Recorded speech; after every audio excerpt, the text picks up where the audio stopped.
The morning did not begin with screams. It began with silence. In the low gray hour before sunrise, when the Louisiana air was still heavy and unmoving, a single lantern burned inside a cramped slave cabin at the far edge of a sugar plantation. The light flickered against rough wooden walls darkened by smoke and age. Outside, the fields lay quiet, rows of cane stretching into the mist like ribs beneath a thin sheet. No birds called. No insects stirred. Even the bayou beyond the trees seemed to hold its breath.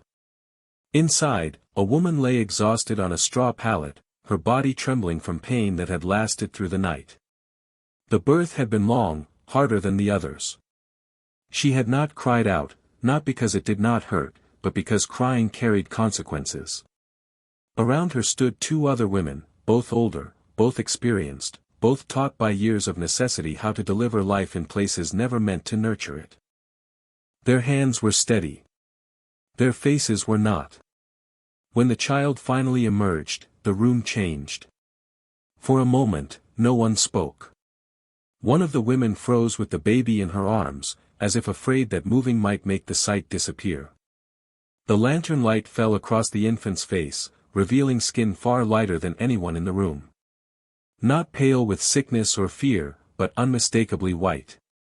Wisps of hair clung to the scalp, light, almost golden. When the child opened its eyes, they were not dark. They were blue. The silence deepened into something heavy and dangerous. This was not the first birth any of them had witnessed. It was not even the first strange one. But it was the first that made all three women instinctively understand, without saying a word, that this child was not just a life entering the world.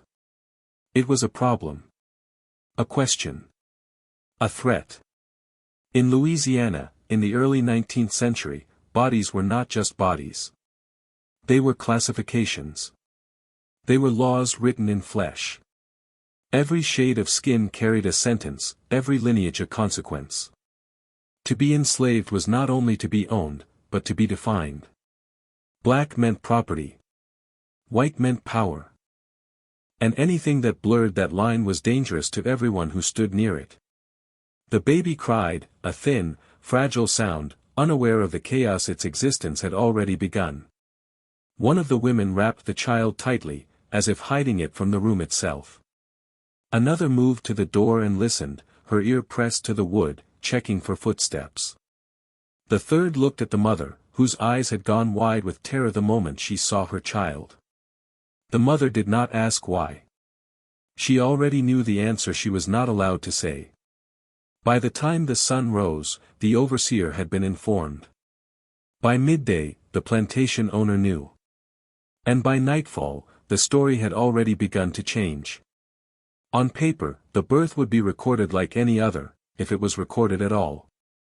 The ledger might note a healthy child, no details given. A parish priest, if called, might avoid description, might simply write, baptized, and move on. Language became a tool of erasure. The truth did not disappear, but it learned how to hide.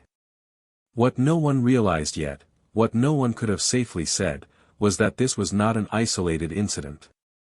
Over the following years, across Louisiana's plantations, similar children would be born. Not frequently enough to attract immediate attention, but often enough to unsettle those who noticed. Babies with fair skin that did not darken with time. Hair that remained light. Eyes that stayed blue or gray long past infancy. They appeared on different estates, to different mothers, under different overseers. And yet, the similarities were impossible to ignore. At first, people whispered about coincidence. About distant ancestry. About nature's unpredictability. These explanations were convenient because they required no confrontation. They allowed the system to remain intact. But coincidence has limits. Enslaved women noticed patterns long before anyone else. They always did. They noticed the timing of visits, the presence of certain men, the way some overseers suddenly avoided eye contact after a birth. They noticed which children were quietly taken away, which were reassigned, which were spoken of only in hushed tones. They noticed which names were never written down. They did not need science to understand power. Among themselves, stories circulated carefully. Not loudly. Not carelessly. Just enough to warn, to remember. A child born here. Another born miles away. Same hair. Same eyes. Same silence afterward. The children were never acknowledged as connected, but the people who lived closest to the truth began to sense a thread tying them together. White plantation society noticed too, though more selectively. For them, the discomfort was different. These children were not just reminders of violence, they were evidence.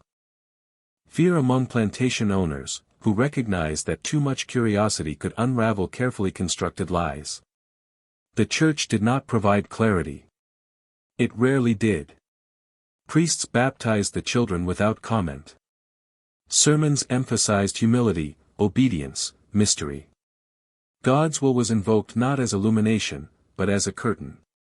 To question too deeply was framed as sinful, disruptive, dangerous. And so the truth learned to exist in fragments. A ledger with a missing page. A baptismal record with vague language. A child remembered by name but not by origin. A whispered story told once, never repeated. Over time, these fragments accumulated, unnoticed by those who refused to see them, unmistakable to those who could not afford ignorance. What made the mystery unbearable was not just that the children existed. It was that they kept existing. Decade after decade, the pattern continued. Not every year. Not everywhere. But enough. Always enough. Some enslaved people began to believe the land itself was cursed, that the bayou carried secrets in its water. Others believed God was revealing a hidden sin, one too great to remain buried forever. Among white families, quieter explanations circulated, dismissive jokes, forced laughter, aggressive denial. Anything to avoid naming the obvious. No one spoke openly of fathers. In a society where white men's power was absolute and unchallenged, paternity was a dangerous word. Acknowledging it would require accountability. It would require admitting that the boundary between master and enslaved was crossed not by accident, but by entitlement. So the children grew in the shadow of an unspoken truth. Some survived into adulthood. Some disappeared from records entirely.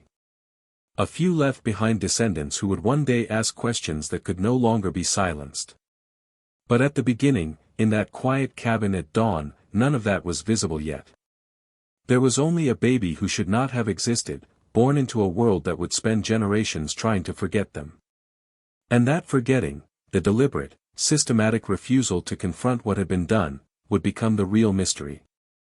The sweltering heat of Louisiana was not just weather, it was a weight that pressed down on the land, the rivers, the people, and the structures they built to dominate it.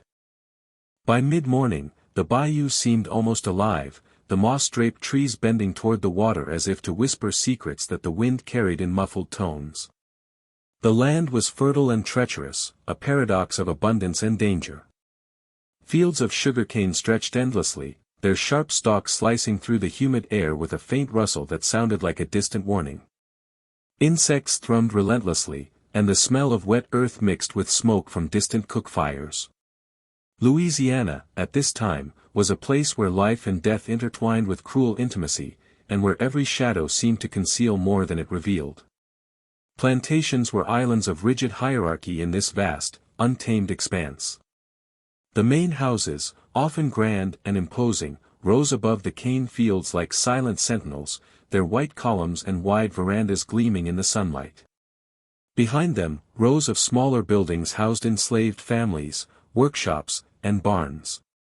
Each plantation functioned like a miniature city governed by a strict moral and economic code that was anything but moral. Power was absolute, concentrated in the hands of landowners who navigated both law and violence to maintain control. Every gesture, every interaction, even the slightest deviation from expectation, carried the potential for punishment or reward, and everyone understood the delicate balance that allowed the system to function. The social world of early 19th century Louisiana was defined as much by fear as by law. Race was a legal construct enforced with meticulous attention. To be enslaved was to occupy a permanent state of vulnerability, while to be free, or, more precisely, white, was to enjoy a near-limitless claim to authority. But the geography of race was fragile, and it could be undone by a single anomaly. Children with unexpected features, hair the color of sun-bleached straw, eyes as blue as the Gulf, challenged the logic upon which these rigid structures were built.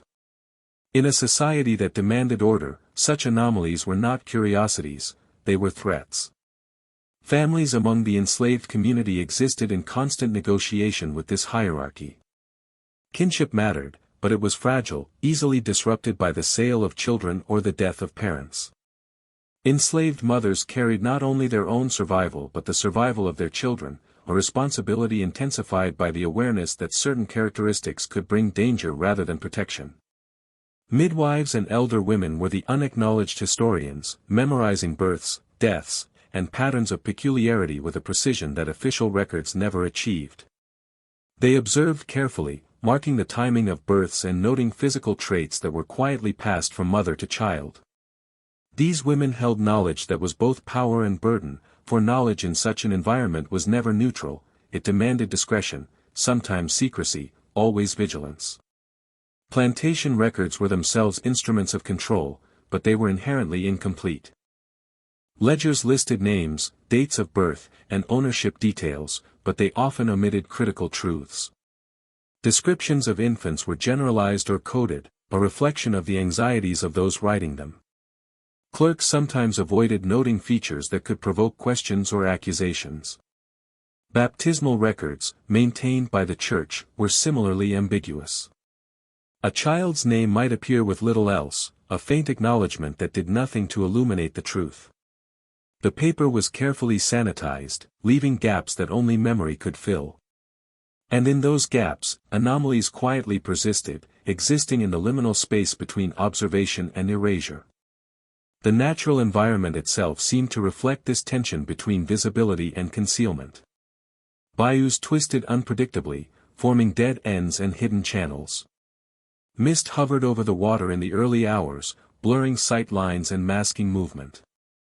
The land could be both protective and dangerous, offering refuge to those who knew its secrets while also serving as a trap for the unwary.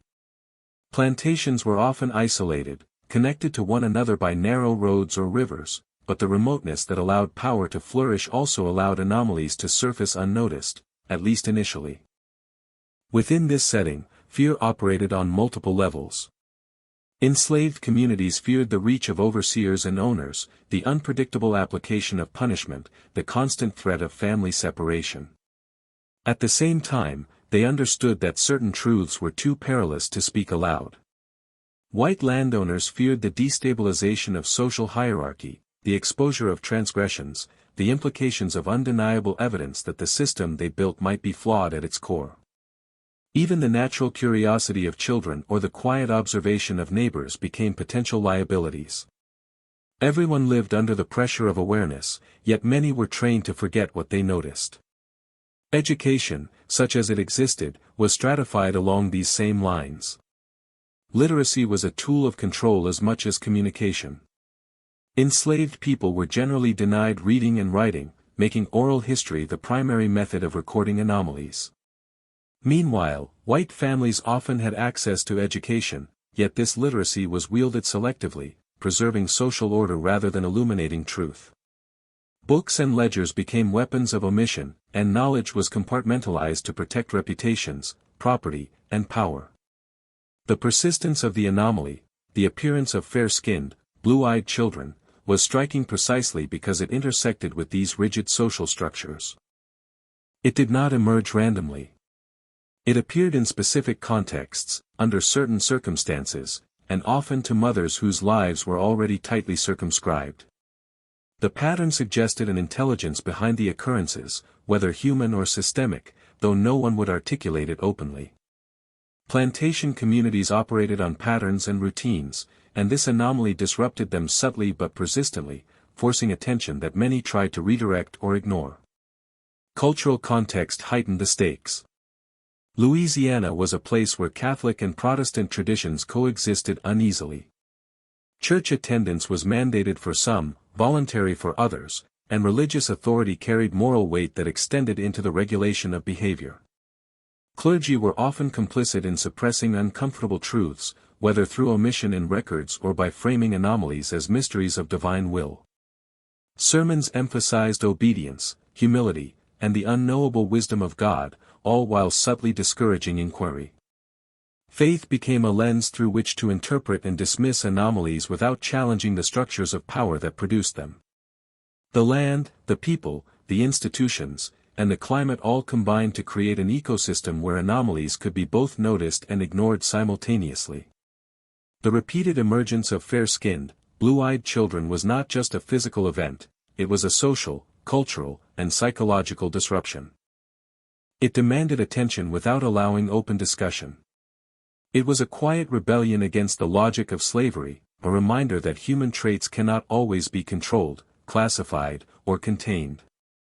And so, the stage was set.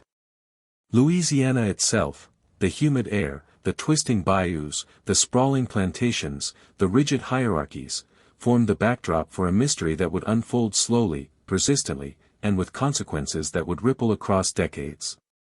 The land was a character in its own right, shaping events as much as the people who occupied it. Within this environment, lives were measured not just in years but in survival, secrecy, and the quiet accumulation of evidence that would one day demand recognition. In this landscape, every detail mattered. The direction of a river, the shade of a child's eyes, the placement of a ledger entry, the hushed tone of a midwife, each was a thread in a web that extended far beyond what anyone yet realized. The anomaly could not be understood in isolation, it required immersion in the rhythms, fears, and contradictions of the society that produced it. Only by tracing the contours of this world, the physical, social, and psychological, could one begin to comprehend how such inexplicable children could appear, survive, and leave a legacy that refused to be ignored. And as the sun climbed higher, burning away the mist that clung to the cane fields, the plantation itself seemed to exhale. Life continued, routines persisted, the overseer walked the rows, the enslaved women returned to their labors. Yet beneath the apparent normalcy, a tension lingered, as though the land itself remembered the anomaly, holding it in a secret that no ledger, no sermon, no hierarchy could ever fully erase. In Louisiana, beauty and brutality, innocence and terror, visibility and erasure coexisted in a fragile, unsteady balance, and it was precisely this balance that allowed the mystery of the children to grow, unnoticed by some, unforgettable to others. The first birth that would later be recognized as part of the pattern occurred quietly, almost invisibly, in the late hours of a humid summer night. The cabin was small and dark, the air thick with the lingering scent of sweat and wood smoke. Inside, a woman labored alone for long stretches, her body racked with contractions that seemed unending. Around her, a few older women had gathered, midwives who had guided countless births, each one navigating the fine line between life and death with practiced hands and solemn eyes. They were skilled, but even skill could not prepare them for what was to come. When the baby finally emerged, the room fell into an almost unbearable silence. The infant was immediately recognizable as a child unlike any other in the cabin. Its skin was pale, a soft, almost luminescent cream against the shadowed interior. Its hair, fine and almost shimmering, was an impossible shade of blonde, so light it caught the weak lamplight like threads of gold. And the eyes, those startling, unearthly blue eyes, opened slowly, taking in a world that would never fully understand them.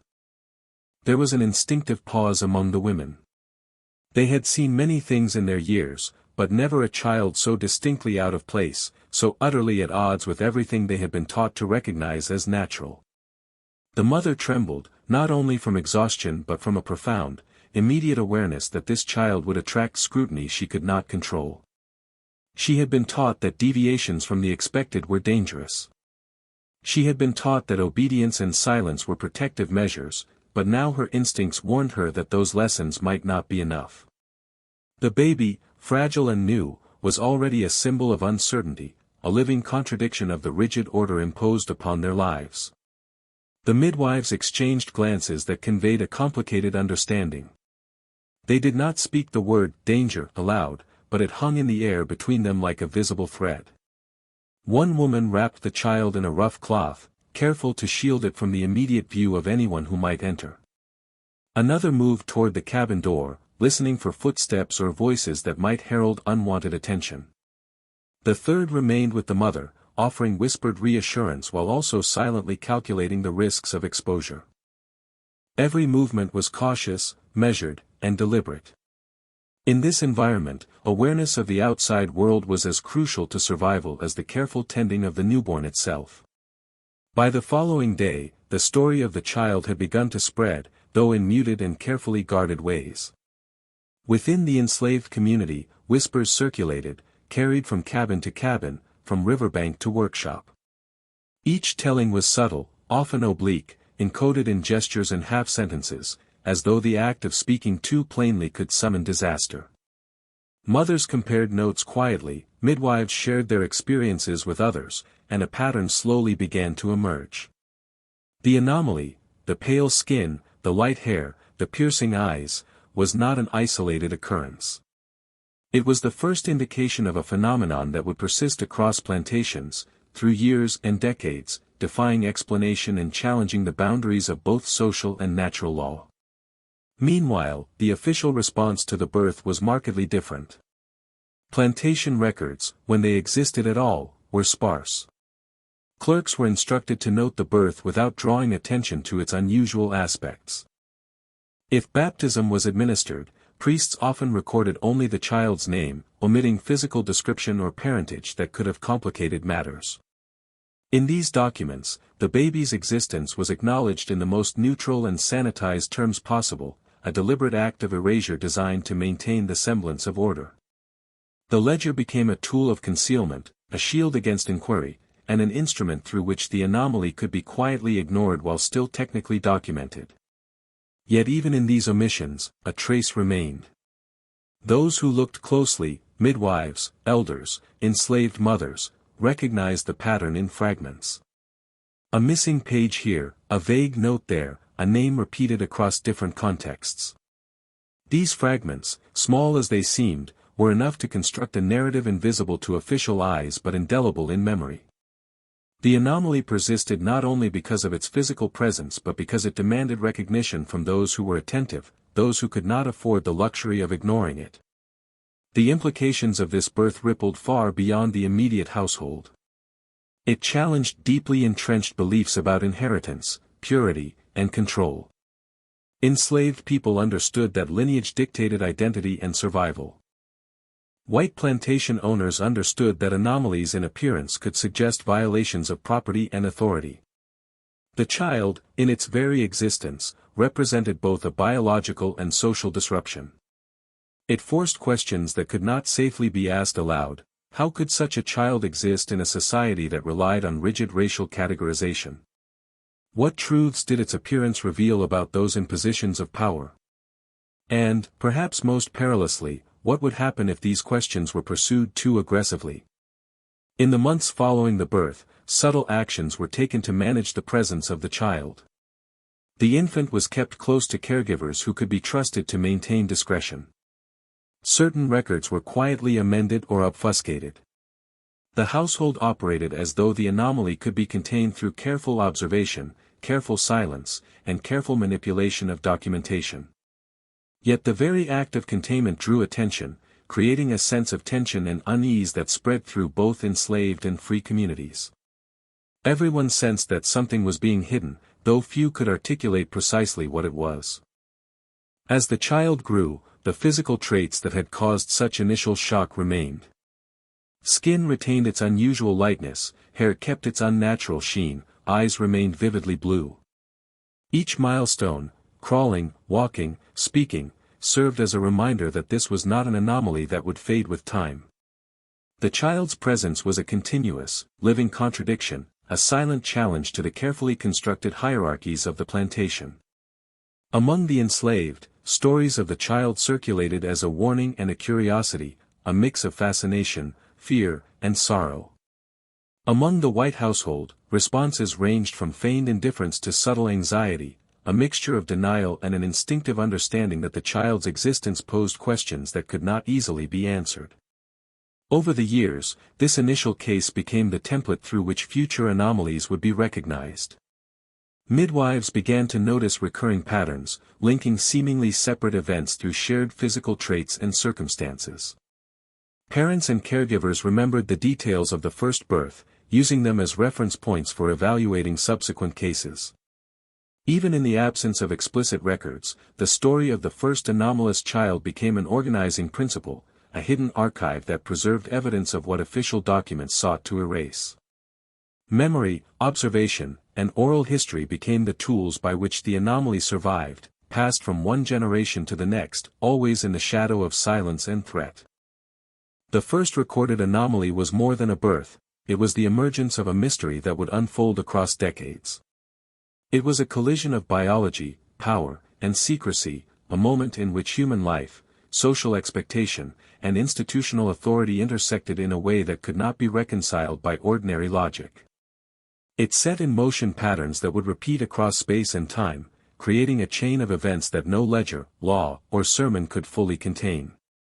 And in that small cabin, in the quiet hours of the morning, the seeds of a historical puzzle were planted, invisible to most but impossible to ignore for those who bore witness. The tension of that birth, its quiet terror, its understated shock, would become the measure by which future events were understood. Each subsequent child with similar traits would be seen not merely as an individual, but as part of a continuum that stretched beyond the immediate horizon, linking lives, families, and communities in ways both overt and subtle. In retrospect, the significance of the first anomaly was as much psychological and social as it was physical. It revealed the fragility of imposed order, the persistence of human observation, and the ways in which truth can survive even under the strictest systems of control. In documenting and remembering this birth, even in fragmentary ways, the women who attended it and the enslaved community at large created the first threads of a tapestry that would later be recognized as a pattern too consistent to be ignored. The baby, pale and blue-eyed, was the starting point, the first ripple in a pond whose waves would extend far beyond the boundaries of the plantation. Its existence challenged the logic of the world it had entered, and it began a story that would continue quietly but insistently for decades, a story that refused to be fully hidden, a story whose consequences would reach far into the future. As years passed, the unusual births could no longer be contained within whispers in a single cabin or even within a single plantation. The anomaly began to ripple outward, surfacing on neighboring estates, moving with the currents of rivers, the paths of wagons, and the quiet circulation of people who could not speak openly yet could not ignore what they had seen. Midwives, elder women, and the enslaved mothers who bore these children began to notice a pattern too striking to dismiss. Each instance shared striking similarities: pale skin, hair the color of sunlight, eyes that seemed almost too blue, too clear, too unnatural. Even the timing of births and the circumstances under which they occurred, often following the unsupervised visits of certain men, began to align with unnerving consistency. Information traveled slowly and carefully. It was never shared in public spaces, where overhearing could bring ruin. Instead, knowledge spread in subtle ways: an extra pause in a conversation, a coded gesture, the deliberate placement of a child where certain caretakers could observe but outsiders could not. The women who preserved this knowledge understood its value and its danger. Memory became a ledger, oral history a form of record-keeping, and observation a tool of survival. Each whisper, each glance, each shared secret added to an invisible archive that would ultimately connect disparate plantations and generations. The anomaly was no longer isolated, it had become a network, threaded together by attentive eyes and cautious hearts. The broader enslaved community began to treat these children differently, sometimes with a mix of awe, fear, and protective instinct. They recognized that these children existed on the boundary between the world they knew and a reality that challenged it. Some were hidden away, kept close to trusted caregivers who understood the risk of exposure. Others were allowed to move more freely, but always under the watchful eye of someone who understood what the child represented. These children were never treated as ordinary infants, their unusual appearance made them symbols, living evidence of a hidden truth that no one could safely articulate. Among white overseers and plantation owners, responses were varied but uniformly cautious. Some dismissed the children as mere anomalies, attributing their features to genetics or luck, reasoning that sporadic exceptions could not threaten the system. Others felt unease, a subtle discomfort that they could not openly acknowledge. Power relied on certainty, on the clarity of categories and hierarchies, and these children undermined that clarity. Their very existence was a silent accusation, a reminder that human actions, acts of control, violence, and entitlement, produced consequences that could not always be contained. The anxiety these children caused was rarely spoken, but it was palpable, influencing decisions about inheritance, oversight, and record-keeping. Patterns began to emerge that could not be explained away by coincidence. Births occurred in different parishes, in different families, yet shared similar traits. Clerks who maintained plantation ledgers occasionally noticed overlaps, though they often concealed them to avoid questioning from owners or oversight by authorities. Parish records contained hints, baptismal entries that were incomplete, names repeated in different locations, marginal notes that made sense only when considered across time and distance. These fragments, though scattered and obscured, began to coalesce in the memories of those who observed them carefully. The anomaly was becoming undeniable, a thread running through the lives of multiple communities, both enslaved and free, linking births, families, and distant plantations in a way that defied easy explanation. The emotional weight of these occurrences was profound. Enslaved mothers who gave birth to such children often experienced a complicated mixture of fear, pride, and sorrow. They understood that these children were exceptional, that their presence could provoke danger, but they also recognized a certain fragility in their existence. Protecting them required constant vigilance, careful planning, and an awareness of human behavior that extended far beyond the immediate household. The psychological strain on these families was immense. Every interaction, every journey to market or church, every conversation carried potential consequences. Fear was not a fleeting emotion, it was a constant companion, guiding decisions and shaping behavior in ways that were almost imperceptible yet deeply consequential. Within the broader community, stories began to accumulate, creating a subtle but persistent narrative. These were not formal histories, they were whispered memories, shared selectively among those who understood the stakes. A child was born here, another there.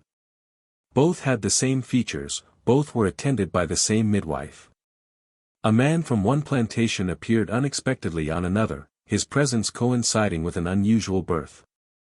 Observers recorded these connections in their minds, linking events with a meticulous attention to detail that official records could not replicate.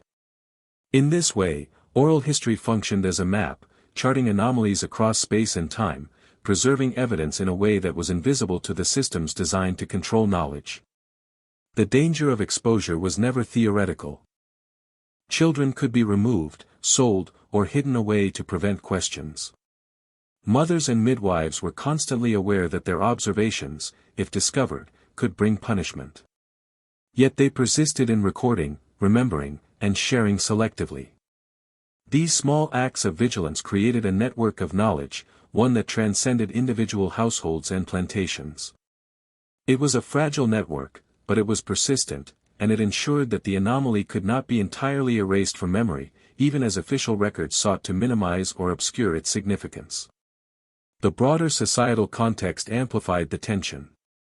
Louisiana was a place of rigid hierarchy, but it was also interconnected. Merchants, clergy, and traveling officials moved between plantations, spreading not only goods but rumors, observations, and anxieties. The appearance of children who did not conform to racial expectations could not be completely hidden, even in remote locations. Yet the same social structures that allowed the anomaly to be observed also ensured its suppression. Power, reputation, and the maintenance of order required that the phenomenon be acknowledged only indirectly, if at all. Observers had to navigate a landscape in which awareness was both essential and dangerous, a delicate balance that shaped every decision. At the same time, these anomalies began to influence behavior in subtle ways. Caregivers became more protective, children were watched more closely, and social interactions were adjusted to minimize risk. Parents, midwives, and elders learned to read signs, anticipate outcomes, and respond with precision. Knowledge became a form of power, even within a community largely denied formal authority. Those who understood the pattern could act to protect children, preserving life and lineage in ways that were invisible to the dominant social structures. The repetition of these births across different plantations created a sense of inevitability. Observers began to recognize that these occurrences were not random, they were a pattern, a sequence that suggested intentionality or design, though no one could openly name its source. The network of whispers, memories, and careful observations grew denser, linking births in ways that would only be fully understood decades later. Each new child reinforced the pattern, making the anomaly harder to dismiss, yet still impossible to confront publicly without immense social risk. In this way, the story of these children became a living, evolving narrative. It was preserved in the minds of those who witnessed it, in the quiet acts of protection, in the subtle adjustments to daily life, and in the faint traces left in documents and ledgers. The anomaly existed in the tension between visibility and erasure, in the gap between what could be observed and what could be spoken. Over time, the pattern would demand recognition, its cumulative weight creating a network of evidence that no denial could fully erase. The emergence of these children across multiple plantations marked a turning point. The anomaly had moved beyond a single birth, a single household, or a single moment of surprise. It had become a phenomenon that stretched across geography, generations, and communities. It challenged assumptions about inheritance, race, and control. It demonstrated that human observation, memory, and cautious communication could preserve truth even when systems of authority sought to conceal it. And it revealed a fragile but persistent network of awareness, a web of understanding built in whispers, glances, and memory, linking those who saw what others refused to acknowledge. The pattern's persistence was a quiet rebellion against the order of the world, an ongoing testament to human resilience and perception. It demonstrated that even in conditions designed to suppress knowledge and control bodies, anomalies could survive, multiply, and demand recognition. The whispers across the plantations were not just stories, they were evidence, a living record of a mystery that refused to be ignored. In time, the network would expand further, its scope and implications becoming ever more impossible to conceal, and the first witnesses, those midwives, mothers, and elders, would emerge in memory and history as the unseen keepers of truth. The story that had begun as whispers in cabins and among midwives began to encounter the first real barrier, the silence imposed by power, by wealth, and by the structures that defined Louisiana's rigid social order. In these communities, the anomaly, the pale-skinned, blue-eyed children among the enslaved, was no longer merely a curiosity or a whispered observation, it had begun to touch the edges of what was visible to those who held authority. And authority, in this context, was both a shield and a sword. The white landowners and overseers who encountered evidence of these children instinctively knew that acknowledgement carried risk. Recognition implied responsibility, and responsibility threatened the carefully maintained systems that structured property, inheritance, and dominance. The initial reaction among these authorities was denial, both conscious and subconscious. Denial operated on multiple levels. On one hand, it was practical, plantations depended on unquestioned hierarchies to function. Acknowledging an anomaly that blurred the lines of race or legitimacy could disrupt labor, provoke questions, and invite scrutiny from neighbors, clergy, and civil authorities. On the other hand, denial was psychological. The idea that someone of their own class, someone whose authority was presumed absolute, could create such disruptions among those they enslaved, was almost unthinkable. It challenged the narrative that power was neat, absolute, and incontestable. Within churches, a different form of suppression took hold. Clergy were confronted with a dilemma they had little precedent for resolving. Baptismal records, sermons, and parish documents had long functioned to reinforce social hierarchies. But now, children appeared whose very existence contradicted the categories those institutions upheld. Priests often resorted to ambiguity, using vague language in records or deflecting questions during sermons. Some emphasized divine mystery, framing anomalies as inscrutable aspects of God's will. Others avoided acknowledgement entirely, allowing the children to exist in documentation as little more than names and dates. The Church's role, intended to provide moral clarity, instead became a mechanism for erasure and suppression. This suppression extended into daily life in subtle but pervasive ways.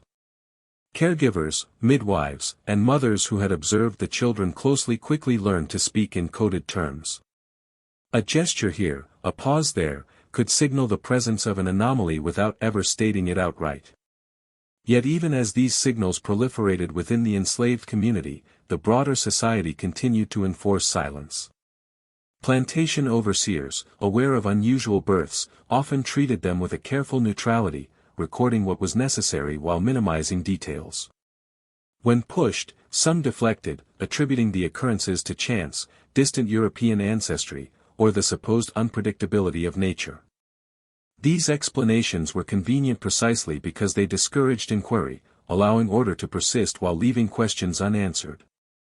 Despite these efforts, knowledge of the anomaly could not be fully contained. Rumors spread, often in hushed tones, across boundaries of property and parish. Traveling laborers, visiting tradesmen, and clergy passing between plantations could carry fragments of stories.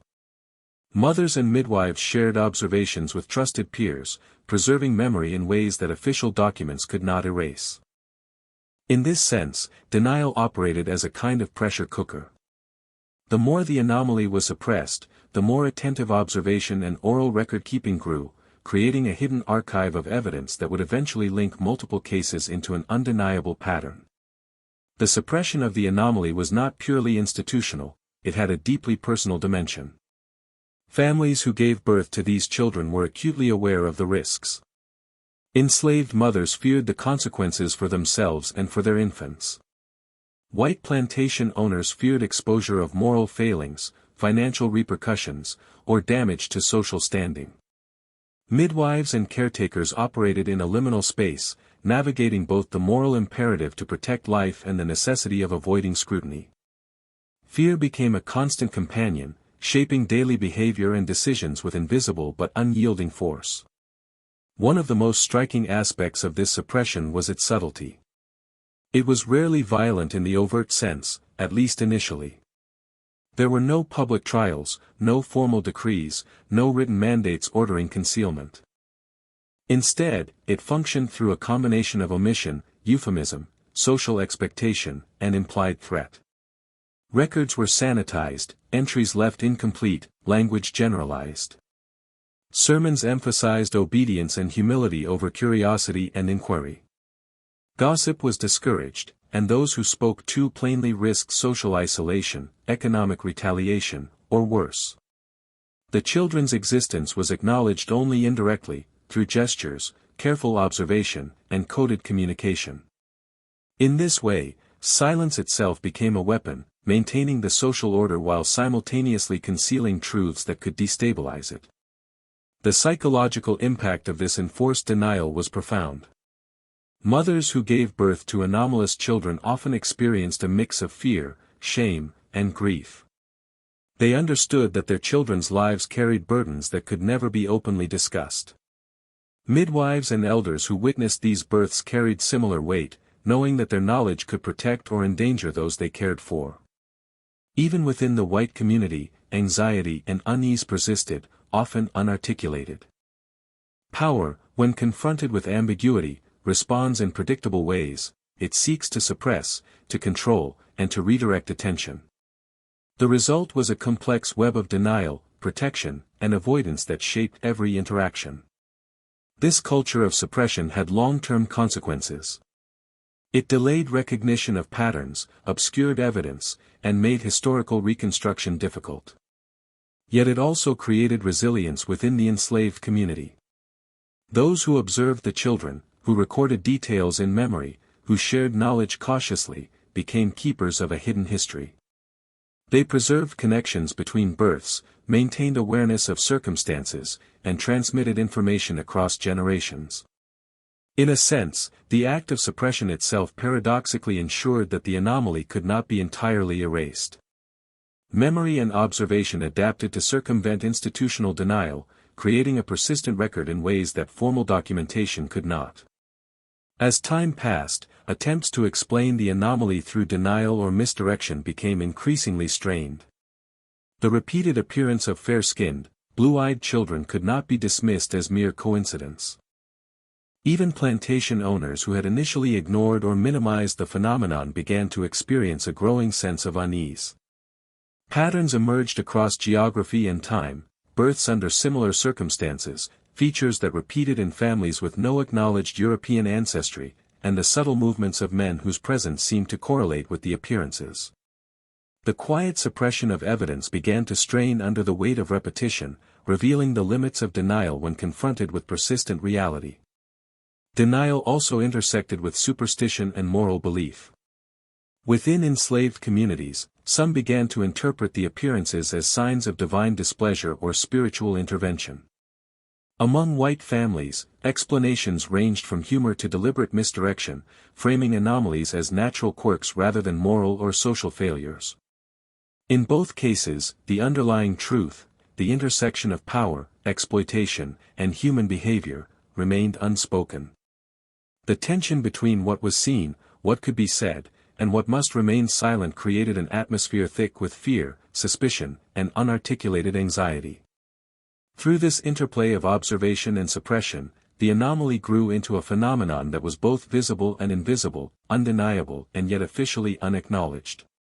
The children became symbols of contradictions the society could not openly confront: innocence born of oppression, visibility cloaked in silence, truth existing in memory but erased from records. The struggle between recognition and denial shaped the social, psychological, and emotional contours of daily life, forcing both enslaved and free communities to navigate a landscape defined as much by what could not be spoken as by what could be observed. The story of these children, and the silence that surrounded them, illustrates the power of unspoken knowledge. It is a record of human observation, memory, and adaptation in the face of systemic denial. It is also a testament to the lengths to which authority will go to maintain control, and the ways in which truth, though suppressed, finds means of persistence. In the delicate balance between acknowledgement and erasure, the lives of these children, and the careful attention of those who protected them, created a hidden narrative that would endure long after official records had been sanitized, lost, or destroyed. The whispers, the avoidance, the veiled references, all of these became part of a system of information that operated outside of formal oversight, a network that connected people, places, and events in ways that were almost imperceptible but profoundly consequential. Suppression could never fully contain the anomaly, and in that tension between secrecy and revelation, between silence and observation, the mystery deepened, setting the stage for patterns that would become increasingly impossible to ignore in the years to come. As the phenomenon of pale-skinned, blue-eyed children among the enslaved became increasingly apparent, the psychological and social pressure surrounding these anomalies began to intensify. What had initially been treated as a discreet curiosity, a whispered observation contained within the safety of cabins and among trusted midwives, was now beginning to weigh heavily on entire communities. In the hearts and minds of those living closest to the truth, a growing unease settled, slow and pervasive, coloring daily life with tension and subtle dread. The anomaly had moved beyond observation, it had become a source of stress, fear, and moral ambiguity, a force that challenged the emotional and psychological equilibrium of everyone who encountered it. For enslaved mothers, the births of these children were moments of profound emotional contradiction.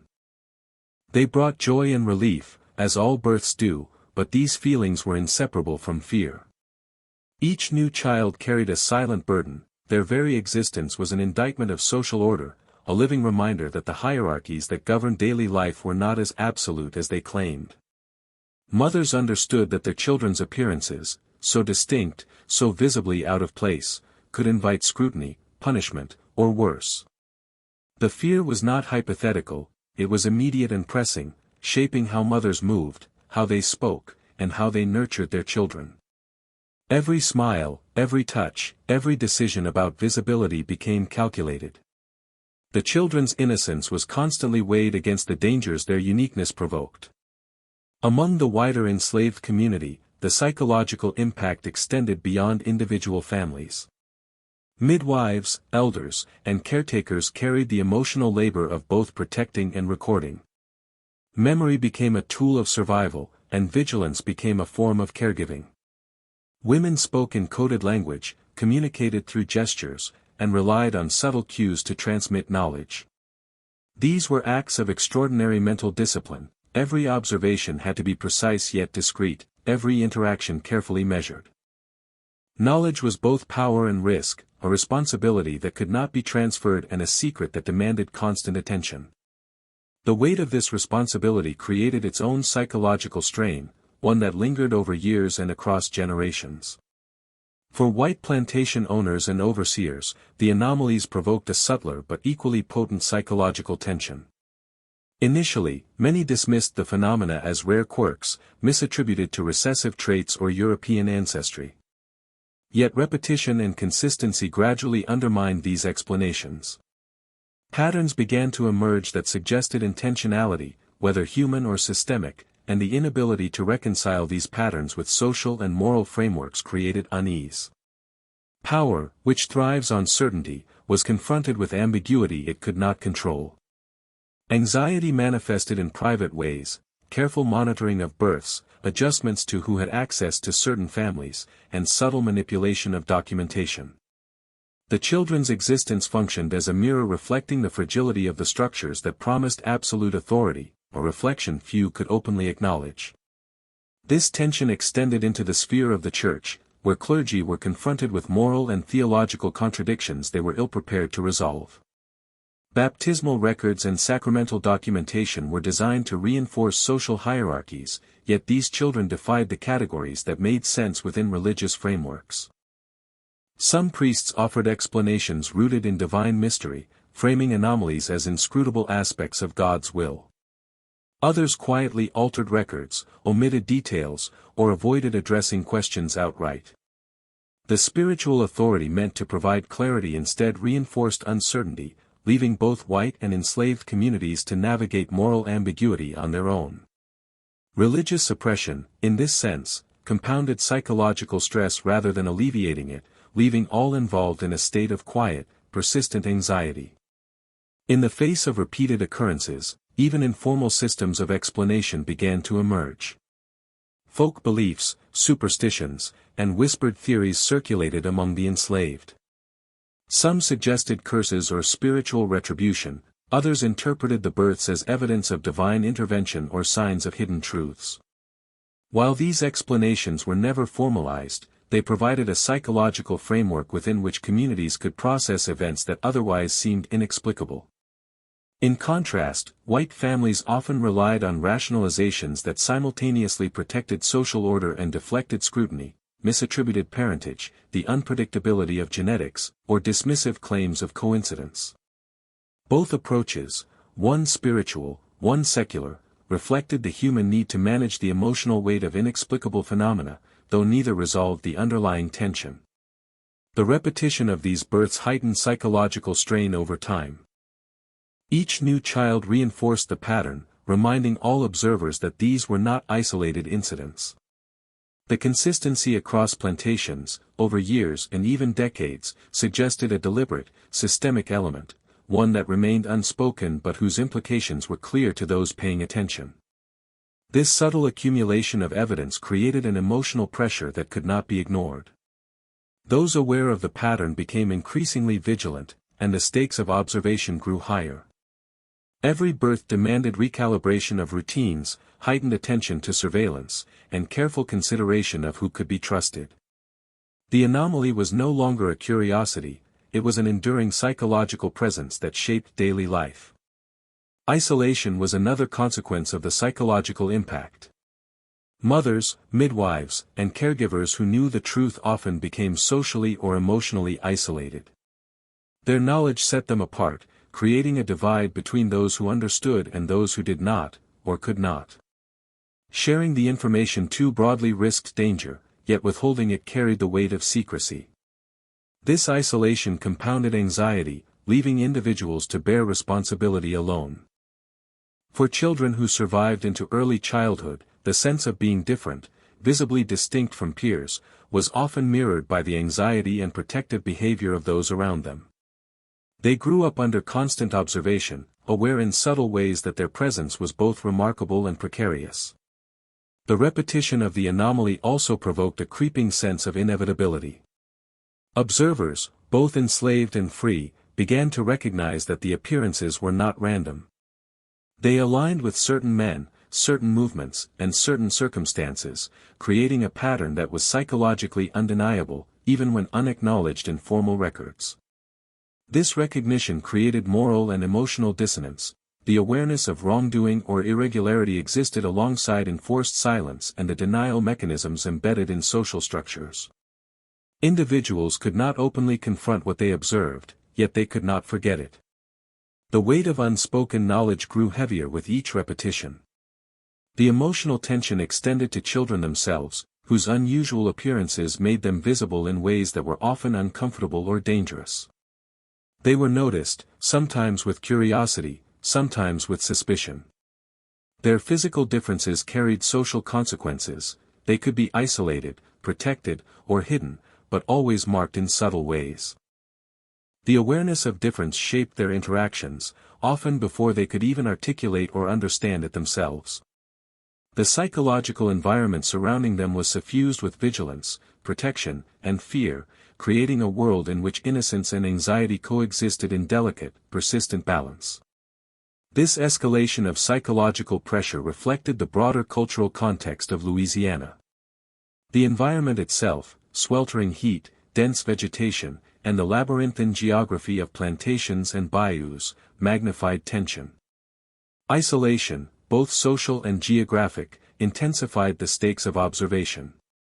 Knowledge that could not be shared openly carried an added weight, creating a slow-burning, pervasive anxiety that affected both individuals and communities. It was a form of psychological pressure that shaped decision-making, behavior, and social interaction across generations. At the same time, the anomaly began to influence the architecture of relationships. Trust became a scarce commodity. Shared knowledge of the pattern could bond individuals, but missteps in communication could invite disaster. Relationships were continually calibrated to manage risk, creating a delicate social equilibrium. Within households, within the enslaved community, and between enslaved people and overseers, the psychological tension was omnipresent, guiding actions subtly yet inexorably.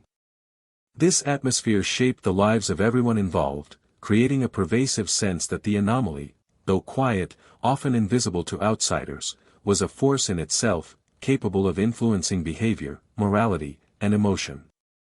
By the time multiple anomalies had been observed across plantations, the psychological impact reached a critical mass.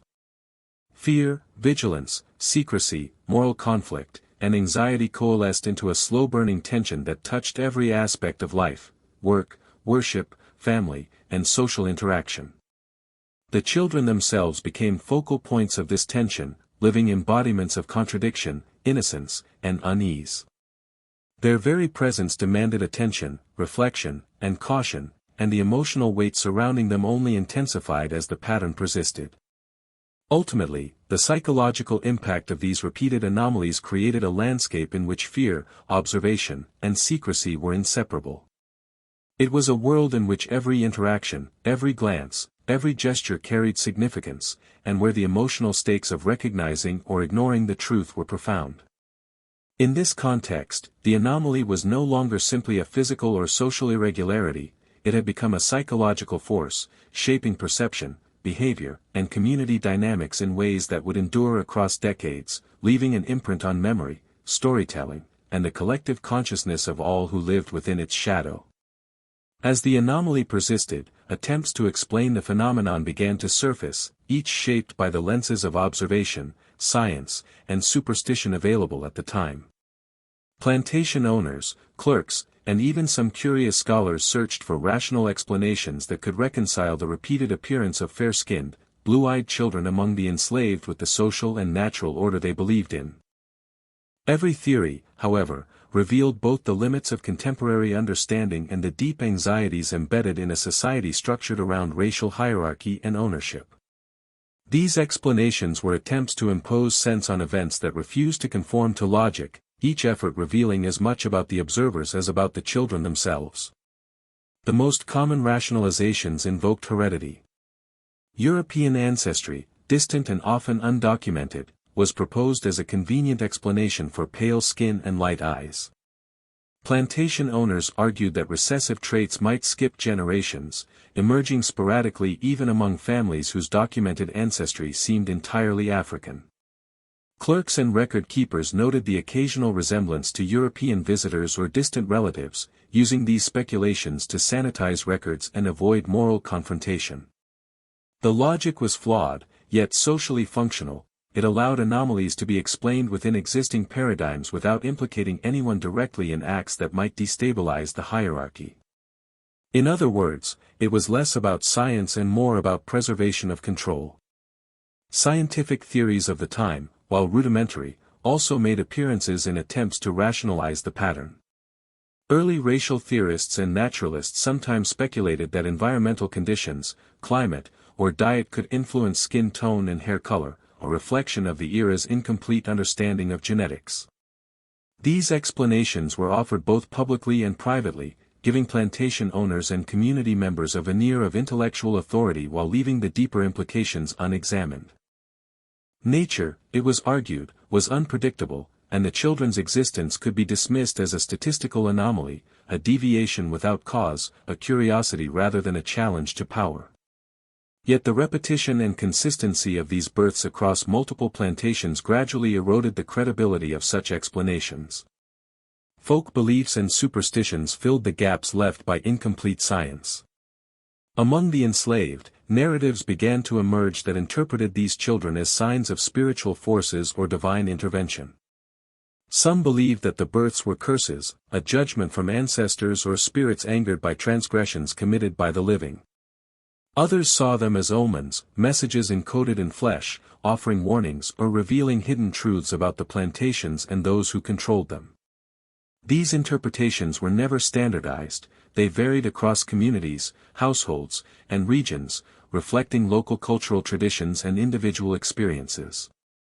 Yet they were crucial in providing a framework through which observers could process events that otherwise seemed incomprehensible.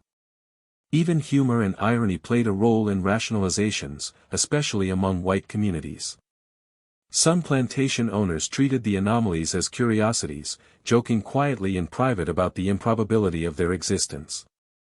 These acts of minimization served as psychological coping mechanisms, allowing individuals to acknowledge the children's presence without confronting the implications for morality, social order, or personal accountability. Laughter, however, was often nervous, revealing the underlying tension that rationalizations sought to mask.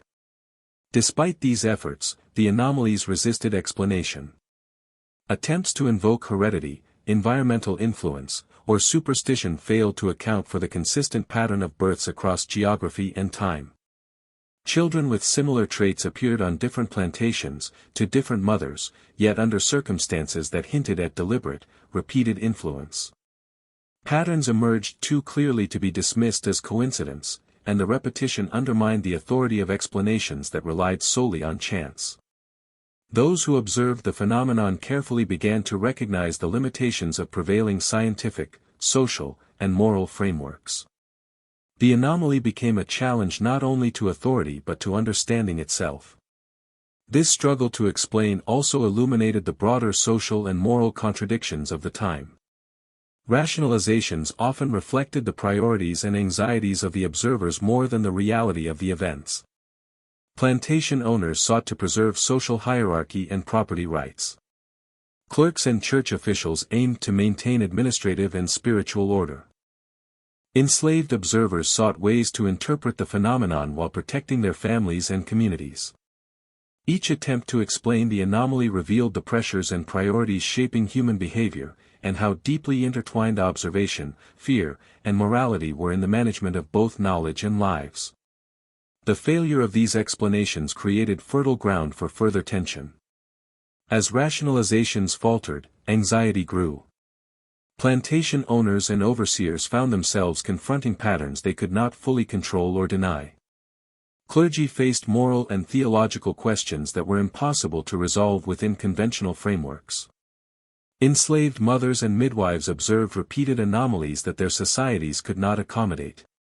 Across all communities, a silent pressure accumulated, a sense that reality itself was insisting on recognition even as formal structures and social norms demanded denial.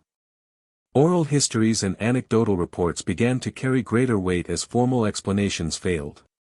Elders, midwives, and mothers became the repositories of knowledge, preserving connections between births, locations, and physical traits. Their accounts, passed down carefully, provided coherence where scientific and administrative records could not. These narratives were selective and nuanced, balancing the need for protection with the imperative to record truth. Memory became a tool for pattern recognition, a living archive that captured evidence in ways written documents often could not. Over time, this oral record would prove critical in connecting the disparate anomalies into a coherent historical pattern. The persistence of these children also began to erode the confidence of those relying on rationalizations. Each successive anomaly challenged the plausibility of explanations based solely on heredity, environmental factors, or superstition. Patterns that could not be ignored emerged across parishes, plantations, and decades, revealing a regularity that suggested intention or influence beyond natural probability. The repeated occurrence of unusual traits, coinciding with certain men or events, created a psychological and social pressure that rational theories could not alleviate. This process of failed rationalization deepened the sense of unease surrounding the children. Those who had initially relied on coincidence or superficial explanation began to recognize that the anomalies represented something larger than isolated incidents. The limitations of contemporary science, the inadequacy of administrative records, and the constraints of social and religious frameworks all became apparent. In the absence of satisfactory answers, fear and curiosity intensified, shaping behavior and social dynamics in subtle but significant ways. Even as attempts to explain the anomaly faltered, they had one unintended consequence: they drew attention to the pattern. In searching for meaning, observers became more attuned to repeated traits, locations, and circumstances. They began to connect events that had previously seemed unrelated. This heightened awareness, though often conducted in secrecy, created the first framework for pattern recognition that would later underpin historical investigation. Rationalization, in this sense, served both as a tool of denial and a mechanism for discovery, highlighting the dual role of human interpretation in confronting mystery. Ultimately, the repeated attempts to rationalize these children illustrate the tension between observation and belief, between evidence and denial. Each explanation, whether rooted in heredity, environment, superstition, or humor, revealed the anxieties and priorities of the observers, while simultaneously failing to account for the phenomenon itself. The children remained inexplicable, persistent, and undeniable, defying attempts to contain them within existing frameworks. Their existence challenged the limits of knowledge, authority, and morality, and in doing so, set the stage for deeper inquiry, broader recognition, and the eventual unraveling of attempts to suppress or ignore the truth. Through these efforts, the anomaly gained substance beyond individual births. It became a phenomenon demanding attention, a recurring disruption that could not be fully understood or ignored. Each rationalization, each failed explanation, contributed to a growing awareness that the children were more than mere curiosities. They were evidence of patterns, behaviors, and power dynamics that transcended simple explanation, revealing the fragility of human assumptions and the persistence of truth, even in the face of deliberate denial. In this context, the search for understanding became inseparable from the accumulation of mystery, as every failed explanation only deepened the shadow cast by the unexplained. As the years progressed, the anomaly that had first appeared in whispered astonishment began to cast a long shadow over entire communities. Children with pale skin, golden hair, and piercing blue eyes were no longer isolated curiosities, they became points of tension, catalysts of suspicion, and silent markers of truths too dangerous to speak aloud. The efforts to explain the phenomenon, whether through heredity, superstition, or scientific rationalization, had begun to falter under the weight of repetition. Each new birth reinforced a pattern that was impossible to ignore, yet still politically, socially, and morally untouchable. The anomaly had matured from a mere biological oddity into a force that shaped the very psychology of both enslaved and free populations, a persistent presence that insinuated itself into every layer of plantation life. This escalation of psychological pressure was compounded by social isolation. Families who bore these children often withdrew from the prying eyes of overseers and visitors. Mothers and caregivers developed intricate routines designed to shield the children from scrutiny, from hiding them during inspections to restricting their movement within the plantation. The children themselves grew up acutely aware of difference before they could fully articulate it, their innocence shadowed by vigilance. They learned early to navigate a world that was as fascinated by them as it was dangerous, a world in which survival demanded an instinctive understanding of observation, secrecy, and the unspoken rules of hierarchy. The wider enslaved community, too, felt the creeping impact of these births. Knowledge of the children spread through subtle signals, a pause in speech, a deliberate glance, or a coded reference. The women who remembered these occurrences became custodians of a collective memory, transmitting information carefully from one generation to the next. This oral archive preserved the connections between births, families, and patterns of appearance, serving as a form of social and historical continuity in a system designed to erase both. The network of knowledge was fragile but resilient, relying on vigilance, selective communication, and the moral commitment of those who understood the stakes. For white plantation owners and overseers, the escalating anomaly triggered subtle but pervasive anxiety. Each new child reinforced the failure of earlier rationalizations, revealing the limitations of explanations rooted in heredity, coincidence, or environment. Power, which relied on the clarity of social and racial hierarchies, now encountered ambiguity it could not resolve. These children were living contradictions, reminders that control over bodies and lineage was never absolute. Anxiety manifested in behavioral adjustments, closer monitoring of certain families, strategic placement of children, and careful manipulation of records.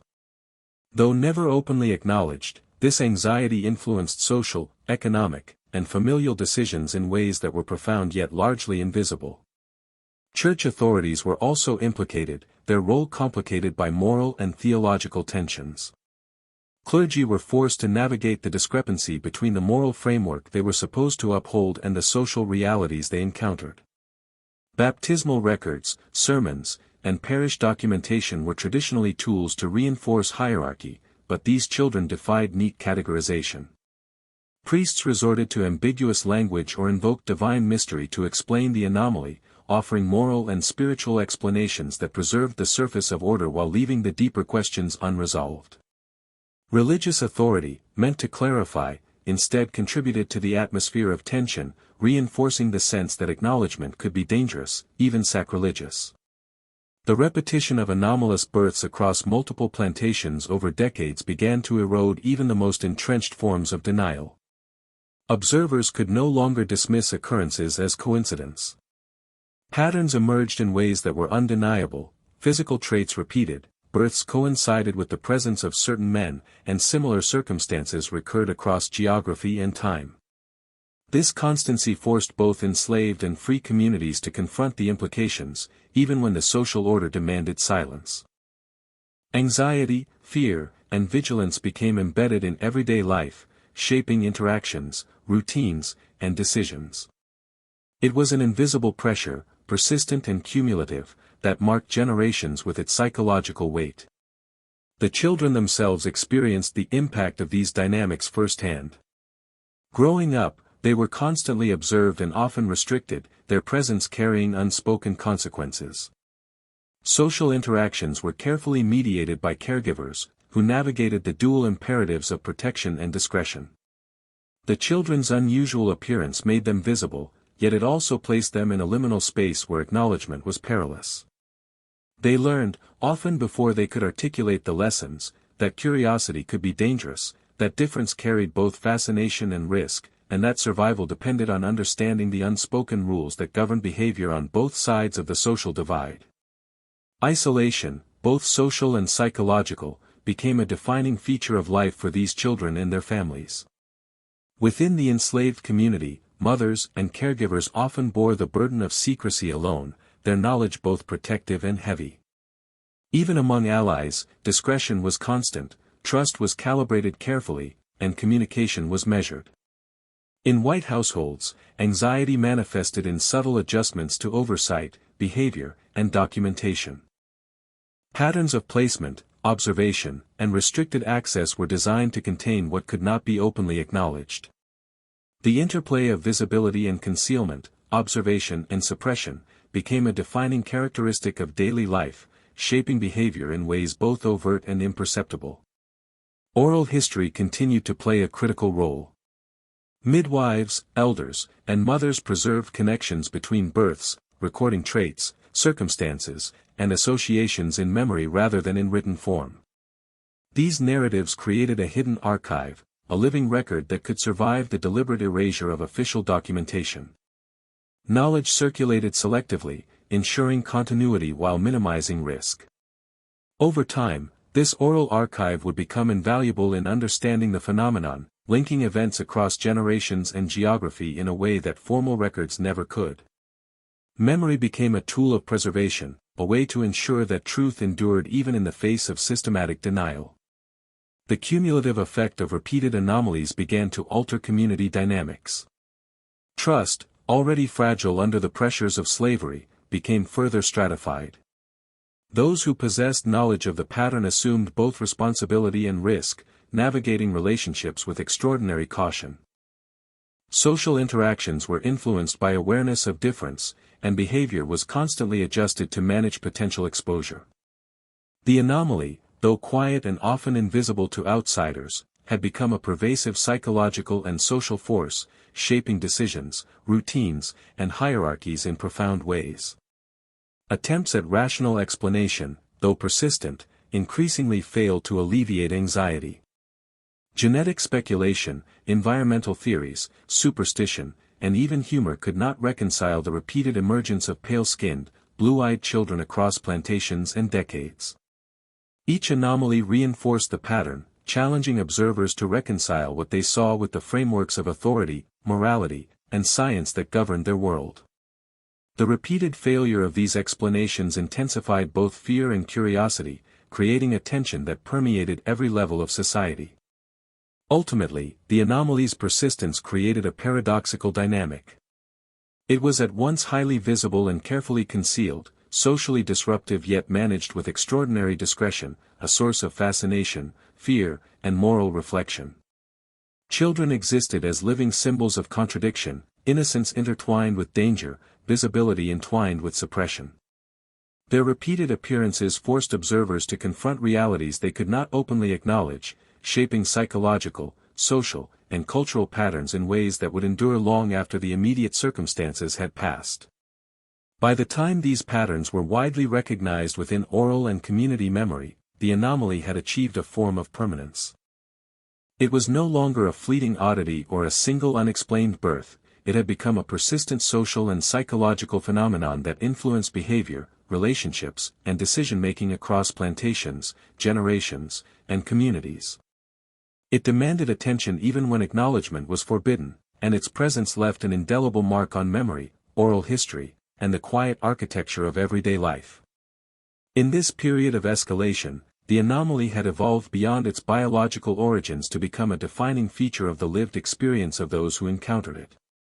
Its repetition across time and space created a web of tension, observation, and secrecy, linking communities and generations through a shared, unspoken awareness. The children, their families, and the observers became participants in a slow-burning drama, a pattern of human behavior and social control that reflected both the fragility of imposed order and the persistence of truth. The anomaly was no longer simply a question of science or superstition, it had become a force that shaped lives, molded memory, and demanded recognition, even when society attempted to deny its existence. The persistence of these children's appearances inevitably drew attention beyond the immediate households and plantations, though always cautiously, subtly, and in ways that avoided confrontation with social authority. Rumors, as fragile as threads, began to circulate between neighboring estates, carried in hushed tones, deliberate glances, or coded remarks. Even those who were not directly involved, traders, itinerant laborers, clergy, and distant relatives, began to notice patterns, though the knowledge was rarely articulated openly. The children's presence, once a quiet anomaly, had grown into a social tension that communities could neither fully acknowledge nor entirely ignore. Each new birth added weight to this tension, linking disparate events into a mosaic that hinted at something both deliberate and disturbing. The immediate aftermath of these births often resembled a delicate balancing act. Families who bore these children engaged in intricate protective strategies to shield them from scrutiny. They adjusted routines, restricted movement, and cultivated relationships with midwives and caretakers who understood the stakes. The children themselves, even in early childhood, became attuned to the tension around them. They learned to navigate a world in which difference brought both fascination and danger. They became observant in ways that exceeded their years, noting glances, overheard conversations, and the subtleties of interaction that could signify recognition or threat. In this environment, innocence and vigilance were intertwined, shaping both character and experience. Within the wider enslaved community, the aftermath of each birth reinforced the network of observation and oral history. Elders, midwives, and mothers preserved the memory of events in careful detail, the appearance of the child, circumstances of the birth, the men present, and the subtle reactions of overseers or neighbors. These narratives functioned as a living record, maintaining continuity across plantations and generations even as official records were sanitized or intentionally obscured. In this way, oral memory became a form of resistance, a subtle yet persistent means of preserving truth in a world designed to erase it.